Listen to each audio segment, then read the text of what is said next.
I would love for you to share some of your experiences if you're open to it. You said that you had some crazy healing experiences. And I feel like usually when I have people on the show who find themselves in the wellness space, whether they have a product or an app or whatever it is, a lot of it is born out of personal need and personal experience. So I think the listeners would love to hear that too. Yeah. Okay, what happened was you're like, I got this one. Okay, for 2 minutes. Okay, so a couple stories. I've got some like actual health stories, and I've also got kind of a miracle story that has nothing to do with physical health. But my health story is I had a baby and I had some weight that I needed to lose. And so I have always been able to kind of bounce back, but I've always done it through diet and exercise, which is like the standard. And I was like, you know what? I want to try the frequencies without anything else just to see what happens. And so I went through 6 weeks. I think it was 16 pounds I ultimately lost. But I just used the frequencies and I meditated. And so this is the important part, just using the frequency alone, like the energy, high vibes, or the exercise enhancement or the anti-anxiety, like any of them work kind of for the same goal, is to calm the body where you get out of that fight or flight. So the body helps release fat basically. And so I did a meditation with the frequencies and I would listen to different frequencies. It wasn't like a specific frequency every single day that I listened to, but I did a visualization. So I visualized my body. I looked at the scale, like I went through from head to toe. I went through the whole exercise every single day. I did this for 6 weeks and I lost 16 pounds just from doing that. I didn't do anything different diet or exercise wise.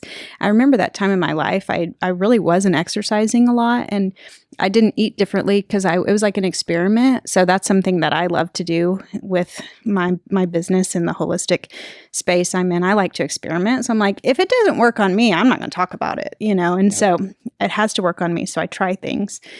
So that was one really cool kind of thing that I did. I was like, hey, this works. The power of your mind is more powerful than anything else, period.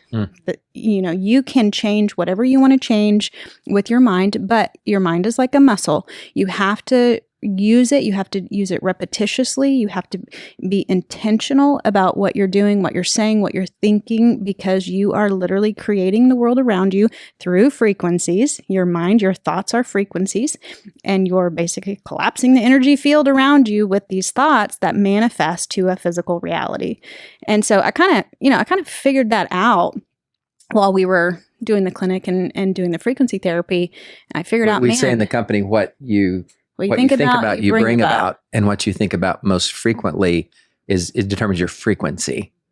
Yeah. So that was one really cool thing. I just had a ton of energy, and that's been a really cool story. This is my second story is, this was way before that. When we had the clinic, I actually had some business partners at that time that stole some stuff from me. They came in the middle of the night, total crazy situation. They stole a ton of stuff, all the supplements, basically put me out of business because they stole all the nuggets in my business. And so put me in a crazy hard financial spot. And so I'm like, you know what? But I was really relieved because that needed to sever. And so I think that was just God's way of being like, okay, here's the break. And so I was really happy internally, but I was like, okay, I've got a lot of debt now. And so I'm going to need to figure this out. Well, of course, I'm like, all right, I'm going to try this whole frequency concept on my problem. And so I started. She was getting collection letters. I mean, it was bad. It was like, do I go bankrupt? She was at that level. Yeah, I was in a hard spot. So I was desperate. And so I was desperate. So that really helped me be really focused and diligent on doing my daily visualizations and listening to my frequencies. Like I made it my job. So I'm like, I gotta get out of this hole. And I know it's possible if I'm in the right mindset, I can attract a higher vibratory situation. And so I did this I did it for months, every day, probably at least 30 minutes, an hour a day. And I would meditate, I would visualize, I would do the wealth and prosperity frequency for this specifically, or the success frequency. Those are the ones that I did every day. And let me interject, wealth and prosperity helps clear your thinking. So a lot of people think I'm not worthy to even receive this gift, or I may have done something bad as a child or last year or last week, so I don't really deserve this. It helps clear your mind to just be in a receiving mode. So it's not this like magic declutters. Pill. Right. Yeah, exactly. Right. Exactly. Yeah, it helps clear energy debris basically from your thoughts and from your cells, on a cellular level. So I did this for months, and every day I would meditate and I would listen to my frequencies, and I would visualize my bank account. I visualized a specific number in my bank account, and I had that specific number, and it was just what I needed to pay off my debt and kind of live, And so several months later, I get a call from somebody who knew me at the clinic and said, I have some friends that have been talking about you and want to give you a gift. And I was like, oh, okay. She didn't even know him. I didn't know him. She still has never met him. Didn't know, never met him. And so I was like, okay, well, that's great. And so I tell him about it, and she says, they're going to give you a call on Friday.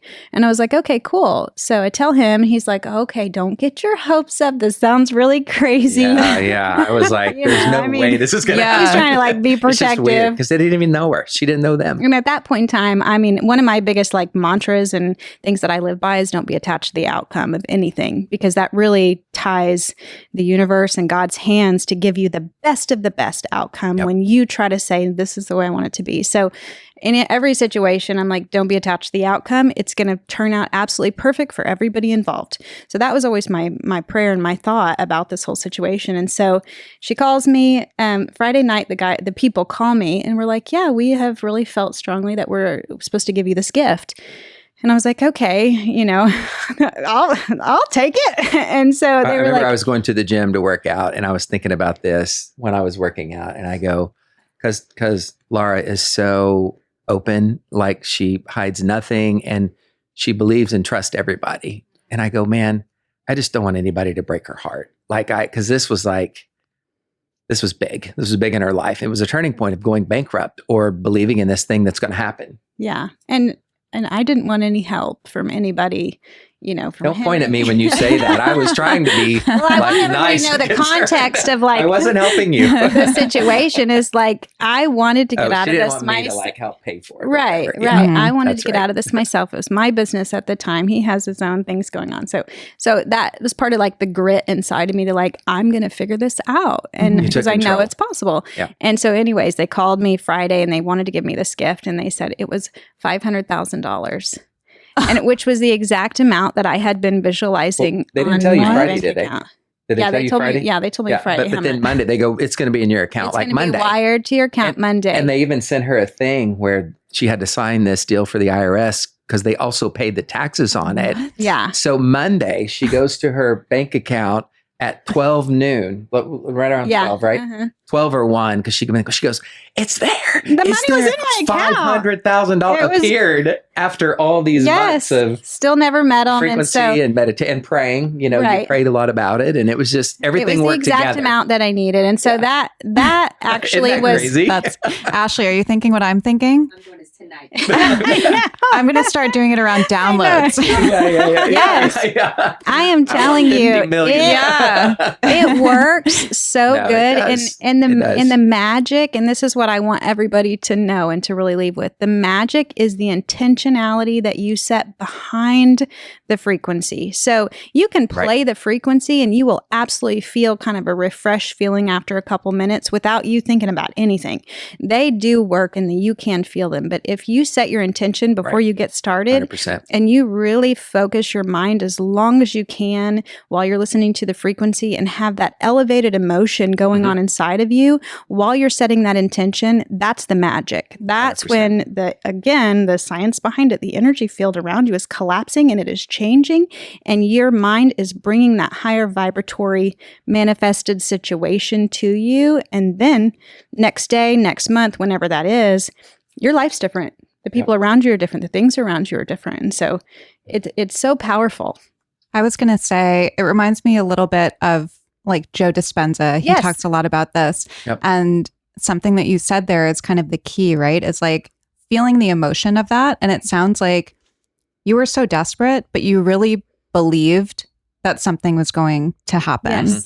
And I think that so many people miss that part of it and attach to outcomes. Right. And I think that we do that to our detriment. Yes. And I know like in my own life, you know, I always say like I got sober 10 and a half years ago. That's awesome. And when I got sober, I was like, I want this and that, you know, and we actually do this exercise where you write down all the things that you want for yourself. And then you kind of let it go. And I look back on that and I just have to laugh because I'm like, thank God I didn't get the things that I wanted. We thank God for unanswered prayers. Yes. But then it's like, you know, I've learned to kind of pray, meditate, and turn it over and then see what happens. And the things that have come to pass in my life have been so much better than I could have imagined for myself, because we can only imagine based on our own experiences, limited minds, our own experiences. That's right. And so I think that, you know, stories like that are so powerful. Yeah. Because anything is possible. That's right.